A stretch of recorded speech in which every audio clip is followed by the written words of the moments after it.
vous invite à ouvrir la parole de Dieu dans les livres de 3 Jean. 3 Jean 1,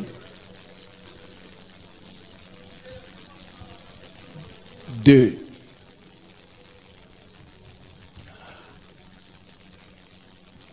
Bien-aimé, je souhaite que tu prospères à tous égards et sois en bonne santé comme prospère l'état de ton âme. 3 Jean 1, 2.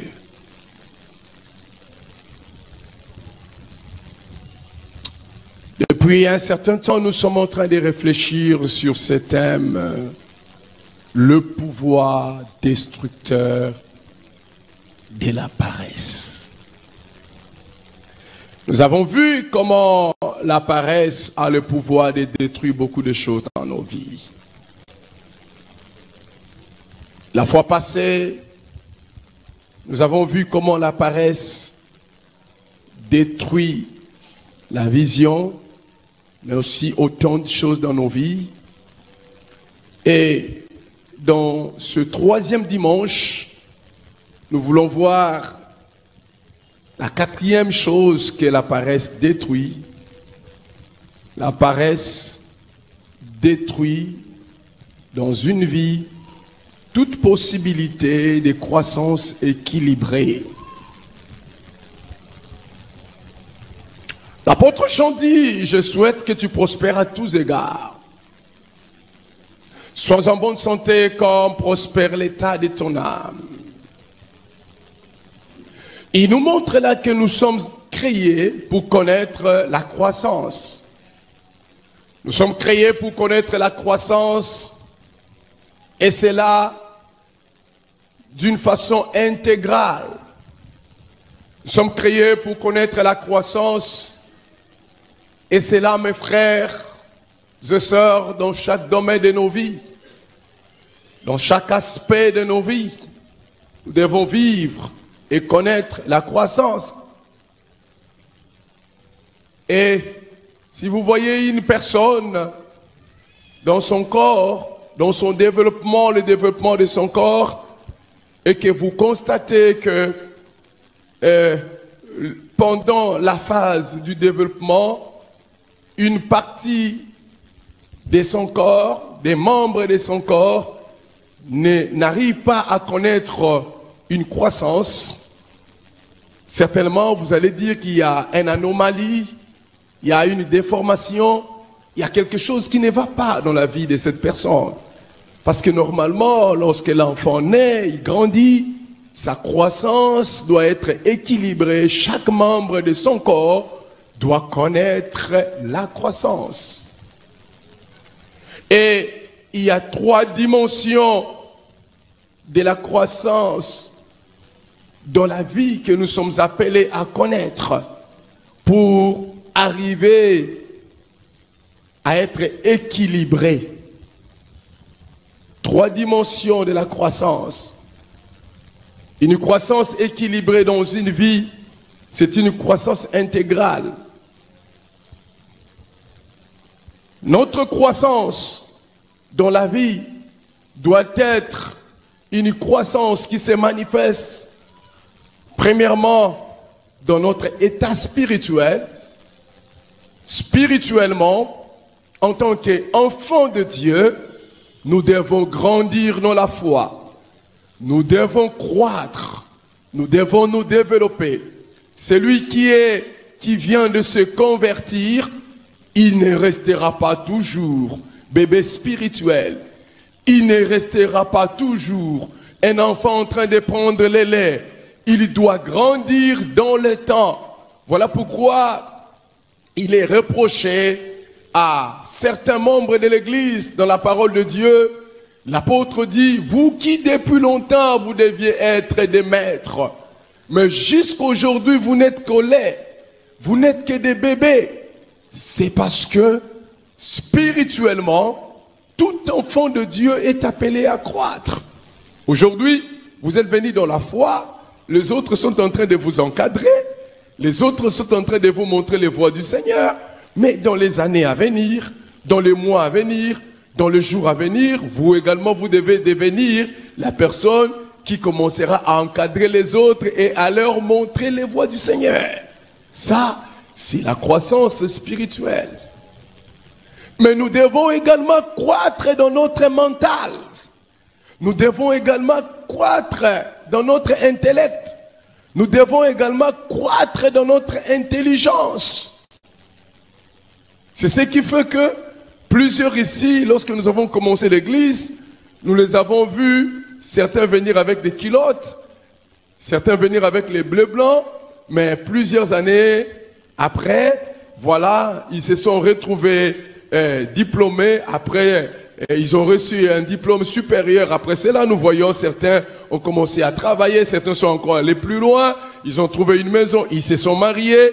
Ils doivent croître. Intellectuellement, nous devons croître. Nous devons croître. Troisièmement, nous devons croître dans notre vie sociale. Nous devons connaître le développement dans ces domaines-là. Mais malheureusement, plusieurs dans l'Église ont une croissance déséquilibrée. Les nutritionnistes disent que pour qu'une personne soit en bonne santé, une santé équilibrée, il a besoin de recevoir en lui 3 groupes d'éléments nutritionnels. Il a besoin de recevoir des éléments qui contribuent à son développement d'une façon équilibrée. Et ces 3 éléments sont des éléments de croissance, des éléments de construction et des éléments de protection. Si ce qu'il mange peut permettre que son organisme puisse croître, ce qu'il mange peut permettre que son organisme puisse être construit et protégé, cette personne-là est en train de manger d'une façon équilibrée et de croître. Mais plusieurs sont là dans l'église, mais ils vivent une croissance déséquilibrée. Mais qu'est-ce qui peut faire que plusieurs connaissent cette croissance déséquilibrée? C'est tout simplement la paresse. La paresse détruit la croissance équilibrée d'un enfant de Dieu. Mais comment la paresse détruit-elle cette croissance équilibrée d'un enfant de Dieu? La paresse détruit notre croissance équilibrée dans la vie,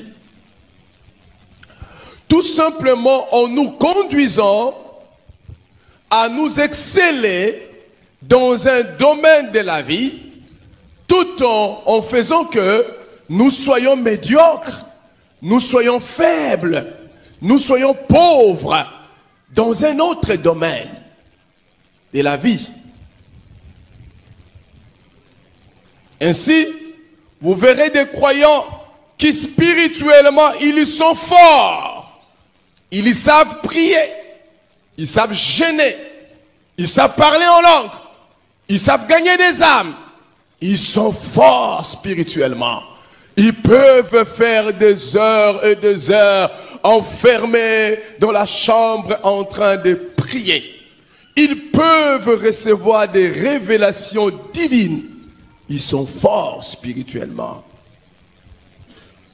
Mais de l'autre côté, vous verrez les mêmes croyants être faibles mentalement, être faibles sous le plan intellectuel, être faibles sous le plan social. C'est un déséquilibre. Ça ne peut pas être comme ça. Fort spirituellement, mais faible dans son mental. Fort spirituellement, mais ce chrétien ne sait pas lire, il ne sait pas écrire, il ne sait pas faire quelque chose dans la société. Il est déséquilibré. Vous avez de l'autre côté des croyants qui mentalement ils sont forts, matériellement ils sont forts, mais de l'autre côté, sous le plan spirituel, ils sont faibles. Ils ne savent pas prier, ils ne savent pas gêner, ils ne savent pas prendre du temps dans la présence de Dieu. Ça, c'est un déséquilibre. Et ce déséquilibre est produit par quoi? Par la paresse dans un domaine donné.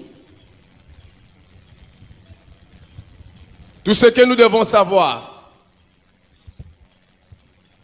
tout déséquilibre, toute forme de déséquilibre dans une vie, dans la vie d'un enfant de Dieu est un défaut. Toute forme de déséquilibre dans la vie d'un enfant de Dieu, c'est une faille. Toute forme de déséquilibre dans la vie d'un enfant de Dieu, c'est une faiblesse que cet enfant de Dieu doit régler. Et cette faiblesse est due à la paresse. Quiconque est fort spirituellement et que mentalement, socialement, il est faible, il est déséquilibré. Et quiconque mentalement, il est fort, socialement, il est fort, et spirituellement, il est faible, il est déséquilibré. Saviez-vous qu'est-ce qui a fait?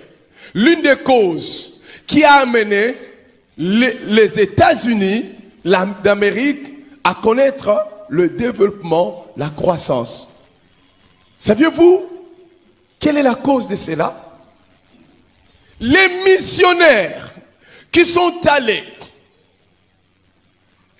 se réfugier en Amérique, ces missionnaires, lorsqu'ils sont allés en Amérique, ils ont axé leur travail sous 3 axes. Ils ont travaillé sous 3 axes en tant que missionnaires. Premièrement, ces missionnaires anglais, ils ont commencé par bâtir des temples. Pourquoi ils ont bâti des temples? C'est pour travailler l'homme intérieur. C'est pour amener l'homme intérieur à connaître Dieu, à connaître les voies de Dieu, à connaître la transformation, à avoir une relation avec Dieu, à marcher dans les voies de Dieu. Voilà pourquoi ces missionnaires ont bâti des temples. Mais ils ne se sont pas arrêtés là.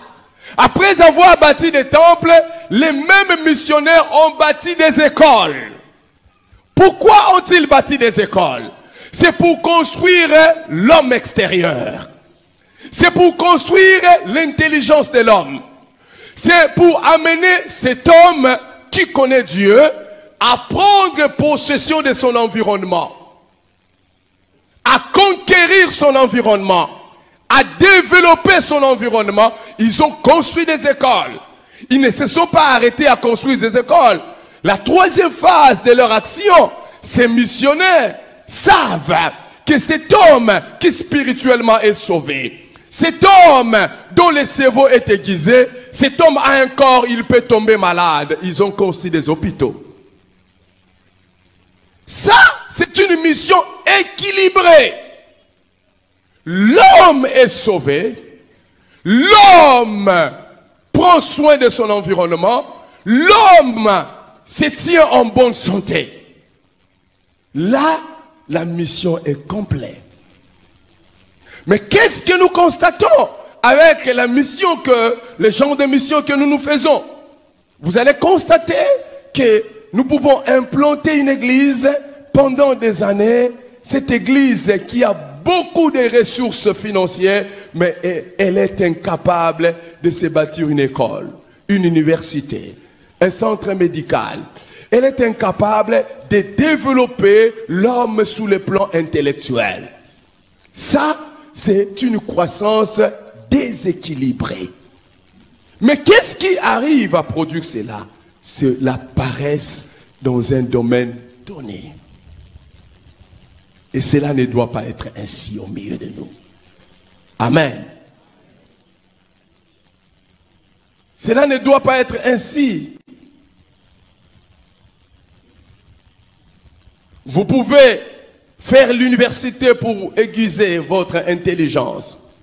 Cette formation est classique et structurée. Mais si vous n'avez pas eu la grâce de vous retrouver à l'université, vous pouvez vous faire former d'une façon autodidacte. Par la lecture, par certaines recherches, par certains centres de formation, pour que vous soyez équilibrés. Frères et sœurs, vous pouvez être spirituellement forts. Mais si socialement et mentalement vous êtes faible, vous êtes déséquilibré. Lorsque une personne serait aussi forte spirituellement et que sa tête est remplie de connaissances et que socialement il est faible, il est déséquilibré, l'Église doit être une Église équilibrée. L'Église ne doit pas, mes frères et sœurs, être un endroit où les gens ne font que prier, gêner, crier, mais ils n'ont pas le temps d'étudier, de travailler. Non. Si l'Église devient comme ça, c'est un déséquilibre. Et cette Église-là va produire un type de croyants qui seront paresseux dans la société. Et cette Église-là sera caractérisée par la pauvreté matérielle. Nous avons prié, nous avons jeûné, nous avons cherché Dieu, mais nous devons également travailler, étudier, agrandir notre connaissance. Alléluia. Nous avons besoin qu'il y ait dans l'Église des intellectuels de tout genre. Nous avons besoin de voir dans l'Église des cadres d'entreprise, des professeurs d'université, des généraux, des hommes d'État, des grands médecins, des grands chercheurs. Nous avons besoin de voir dans l'Église des grands artistes. Nous avons besoin qu'il y ait dans l'Église des acteurs. Nous avons besoin qu'il y ait dans l'Église des grands sportifs. Nous avons besoin qu'il y ait dans l'Église des millionnaires, des grands hommes d'affaires remplis du Saint-Esprit qui peuvent se prosterner devant Dieu, mais pourtant ils ont des millions et des millions et des millions. Nous avons besoin de cela à l'Église. L'Église ne doit pas être considérée comme la communauté, l'ensemble des gens qui ont raté leur vie sur la terre et qui s'attendent à aller au ciel. Non. Mais nous avons également besoin que dans l'Église, il y ait des hommes spirituels, des hommes craignant Dieu, des hommes marchant avec Dieu. Car si dans l'Église, il n'y a pas des hommes spirituels, l'Église deviendra tout simplement un environnement qui prépare les gens à aller tout droit en enfer. La paresse détruit toute possibilité d'une croissance équilibrée dans l'Église. Comme j'ai aimé cette observation qu'un papa me faisait. Il dit, il passait quelque part, et il entend la prédication. Viens s'aimer ton 1000 francs, viens s'aimer tes 2000 francs, viens s'aimer tes 3000 francs, et puis ta pauvreté va te quitter. Frères et sœurs, depuis quand mettre 1000 francs dans le panier chasse la pauvreté? Comment celui qui a mis les 1000 francs dans le panier, il ne sait même pas faire quelque chose dans la société? Cette personne qui a mis les 1000 francs dans le panier, il ne sait même pas écrire. Il ne sait même pas lire. Comment cette personne arrivera-t-elle à se développer dans la société? L'évangile devient un mensonge lorsque cet évangile a des demi-vérités. Mais pour que l'évangile soit la vérité, ça doit être le plein évangile. Le problème avec le diable, il nous enseigne des demi-vérités. Alléluia. Ça détruit la possibilité d'avoir une croissance équilibrée. Voilà pourquoi nous ne croyons pas et jamais nous allons croire à ces frères et sœurs dans nos églises qui parlent en langue, qui sautent, qui crient, mais qui à l'université échouent. Incapables d'exceller, incapables de passer à la première session. Ils sont toujours la queue à l'université, mais à l'église, ils sont toujours les premiers à parler en langue et à imposer les mains aux autres.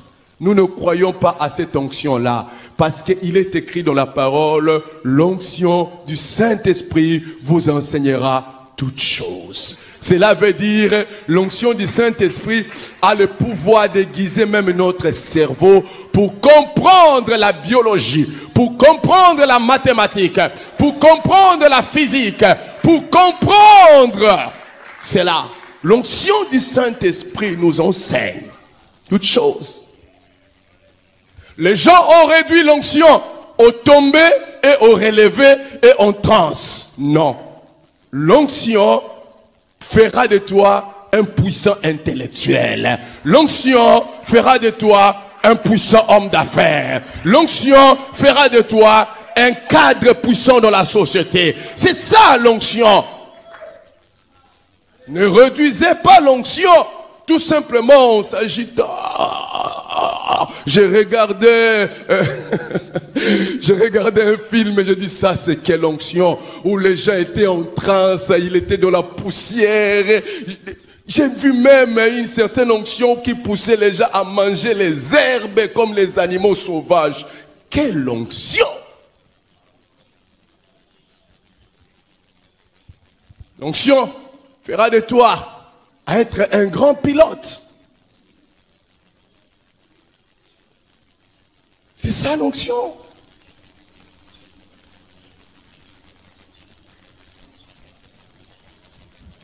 On dit, ils n'ont pas l'onction. Nous avons l'onction. Mais quelle est cette onction qui ne peut pas développer un peuple? Quelle est cette onction qui laisse le peuple dans la misère, dans la pauvreté, dans l'ignorance, année après année? Que dit la parole de Dieu? À la foi, ajouter la connaissance. À la fois, ajouter la connaissance. Nous avons une croissance déséquilibrée. Il y a quelques années en arrière, vraiment, on nous rencontrait ces témoignages où l'évangéliste Billy Graham qui allait auprès du Seigneur organisait une conférence en Europe. Un pasteur nous rencontrait, un aîné. Et dans cette conférence, beaucoup des nations, des serviteurs de Dieu de plusieurs nations étaient venus. Conférence missionnaire. Et ils étaient accueillis en aéroport. On prenait leurs bagages, on les amenait à l'hôtel. Il y avait des frères hôtesses qui étaient des protocoles, qui étaient là, qui les ramenaient à l'hôtel, qui prenaient soin d'eux. Et à la fin de la conférence, l'homme de Dieu a présenté tous les gens qui ont financé la conférence. C'était des multimillionnaires. Et il les a fait lever. Et des multimillionnaires qui avaient financé cette conférence étaient en réalité ces protocoles qui prenaient des serviteurs de Dieu à l'aéroport. Et cet homme de Dieu dit, je me suis senti que je dois m'humilier encore davantage. Cet homme, ces hommes qui nous ramenaient à l'aéroport, qui prenaient soin de nous, qui prenaient nos bagages, qui nous ramenaient jusqu'à nos hôtels, qui prenaient soin de nous. Ce sont eux des millionnaires qui ont financé la conférence. Qui vous a dit, frères et sœurs, qui nous a dit, frères et sœurs, que être rempli du Saint-Esprit, parler en langue, doit nous vider de notre intelligence. Non.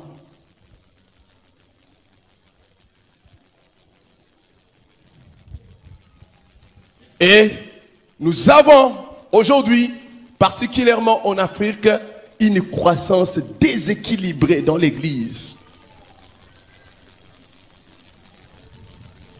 Et cela ne doit pas être ainsi.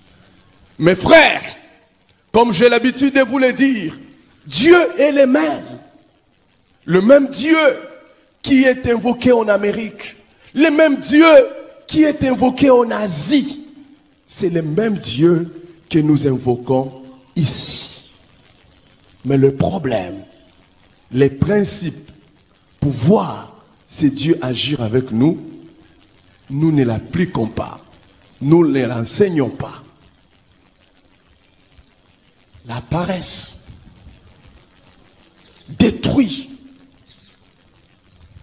toute croissance équilibrée. La Corée du Sud, j'ai regardé un documentaire sur la Corée du Sud.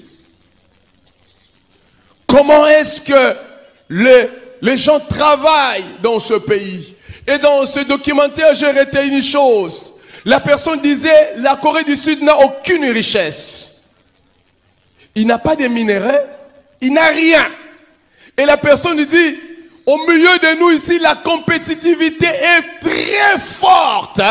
Pourquoi? La seule richesse que nous avons, c'est le cerveau, le niveau intellectuel. Il dit, pour réussir ici, dans la Corée du Sud, il faut avoir un cerveau aiguisé. Et regardez ces petits pays de l'Asie. La Corée du Sud, un pays extrêmement développé. Numéro 1 dans le téléphone que nous avons, Samsung. Ils fabriquent presque tout. Télévision, téléphone, voiture.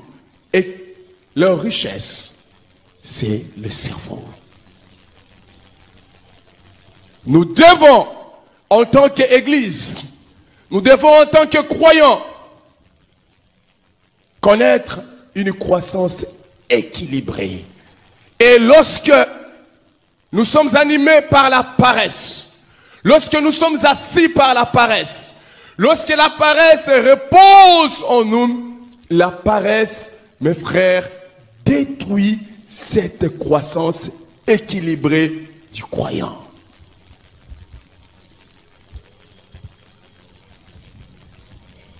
La cinquième chose que la paresse détruit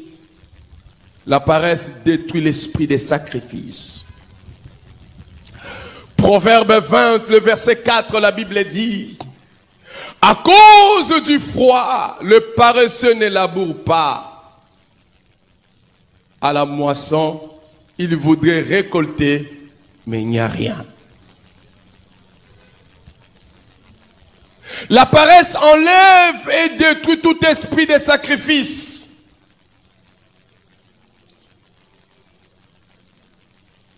Les obstacles, les temps et les circonstances négatives empêchent les paresseux à travailler parce qu'ils les dépouillent de l'esprit des sacrifices.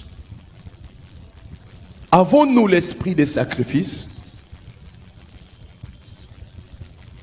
Jésus-Christ, notre modèle parfait, pour nous donner le salut que nous avons, la délivrance que nous avons, il a eu à payer un sacrifice, la croix. Vous savez, frères et sœurs, quiconque dont l'esprit de sacrifice n'existait pas, quiconque dont l'esprit de sacrifice a été détruit par la paresse, il aura toujours toutes sortes de bonnes raisons pour ne jamais travailler. Il aura toujours de bonnes raisons. Voilà pourquoi le sage Salomon dit dans Proverbe 26, 13, les paresseux dit, il y a un lion sur le chemin, il y a un lion dans les rues. Il a toujours toutes les raisons du monde pour ne jamais travailler. Posez la question aux paresseux, pourquoi n'êtes-vous pas venus? Sa réponse sera, il y avait la pluie. Au moment où il y avait la pluie. Il a toujours des raisons. La pluie, il y avait la pluie. Voilà pourquoi je n'ai pas pu être là. La pluie est une raison pour laquelle le paresseux ne travaille pas. Pourquoi n'avez-vous pas fait cette course? C'est parce qu'il faisait très chaud. Il faisait tellement chaud. Il a toujours des raisons pour ne pas travailler. Mais pourquoi n'êtes-vous pas venu? Oh, mon frère, les transports étaient compliqués. C'était difficile. Je ne pouvais pas être là. Les transports. Le paresseux, il a toujours des raisons pour ne jamais travailler. Il a toujours des raisons valables pour ne pas faire quelque chose. Pendant qu'il dit il y avait la pluie, il y a eu des gens dans la pluie qui se sont retrouvés là-bas au travail. Pendant qu'il dit qu'il faisait chaud, il y a eu les gens dans la chaleur qui se sont retrouvés là-bas au travail. Pendant qu'il dit que les transports étaient difficiles, il y a eu des gens qui ont fait des lignes 11 mais qui se sont retrouvés au travail.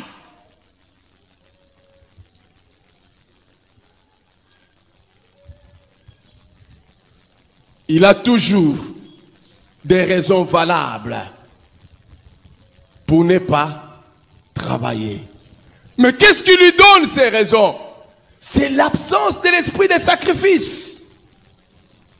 C'est l'absence de l'esprit de sacrifice qui donne aux paresseux toutes ces raisons du monde pour ne pas travailler. Qui donne aux paresseux toutes les raisons du monde pour ne pas avancer. Mais pourquoi n'avances-tu pas? Ah, mon cher, dans notre famille, nous n'avons personne. Personne. Ce n'est pas une raison. Si vous n'avez personne, toi tu seras le premier. Tu seras le premier monsieur à être différent. Tu seras le premier à avancer. Tu seras le premier à accomplir ce que les autres n'ont pas accompli. Pourquoi ne veux-tu pas être le premier?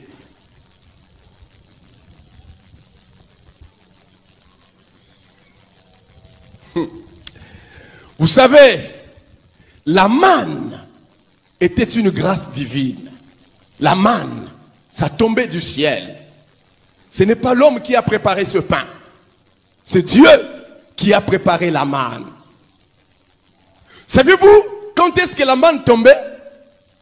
Ça tombait tôt le matin. À 5 heures, la manne tombait déjà. Chose étonnante, quand on arrivait vers 9 heures, le soleil commence à monter, la manne disparaissait.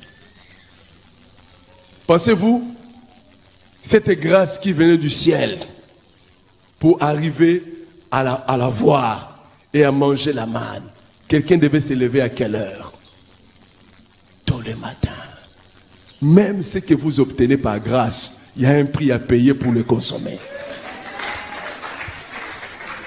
Même ce que vous obtenez par grâce, il y a un prix que vous devez payer. Ce n'est pas toi qui as préparé cela, c'est Dieu qui a préparé cela. Et il a déposé à 5 heures du matin le prix que toi tu dois payer, tu dois couper ton sommeil pour aller chercher la manne dehors. Et chaque Israélite devait se lever à 5 heures, à 6 heures. Ils étaient déjà debout, allons ramasser la manne. Parce qu'à 9 heures, à 8 heures, la manne va se fondre, va se disparaître. Mais le paresseux dit, il fait froid. Et dans les déserts, il fait très froid.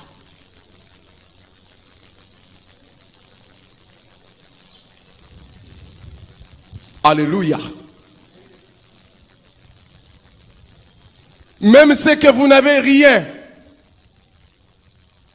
fait pour le posséder, mais pour jouir de cela, il y a un prix que vous devez payer. Allons dans le domaine le plus simple. Allons tout simplement dans la maternité. L'enfant ne fait rien pour sortir dans le ventre de sa mère. C'est la maman qui pousse l'enfant. C'est les médecins qui travaillent pour que l'enfant sorte. Mais pour que l'enfant jouisse de la vie, il doit faire un effort de pousser un cri d'inspiration. Sinon, il meurt. Il doit ouvrir sa bouche. Il doit faire un effort de pousser un cri. Ainsi, il va jouir de la vie. Même ce que vous avez obtenu gratuitement, pour le consommer, il y a un prix à payer. Mais le paresseux ne voudrait pas payer ces prix-là. Il ne voudrait pas payer ces prix-là. Ce que le paresseux désire, le paresseux aime que tout soit à sa portée. Il est incapable de s'élever pour aller vers ce qui est un peu loin de lui. Il veut que tout soit à sa portée, qu'on amène tout sur un plateau. Ce que le paresseux désire est que tout soit facile pour lui. Tout ce qui semble compliqué pour lui, il ne peut la franchir. Ce que le paresseux aime est que tout soit à son avantage maintenant. Ce qui lui apporte d'abord la peine et les difficultés, après cela lui apportera le bonheur, le paresseux n'aime pas. Le paresseux aime manger maintenant, mais préparer ce qu'il doit manger, le paresseux ne veut pas. Le paresseux veut habiter dans de belles villes que les autres ont construites, mais pour se construire lui-même ces belles villes, le paresseux n'aime pas. Il aime qu'on lui apporte tout. Mes frères, même pour être entré au ciel, il ne faut pas être paresseux. Les paresseux n'entreront pas au ciel. Parce que dans ma Bible à moi, il est écrit, depuis les temps de Jean-Baptiste jusqu'à aujourd'hui, le royaume de cieux est forcé. Et ce sont des violents qui s'en emparent. Les paresseux, il n'aura rien sur la terre. Ce qui est grave, il manque même le ciel. Baissons notre tête dans la prière.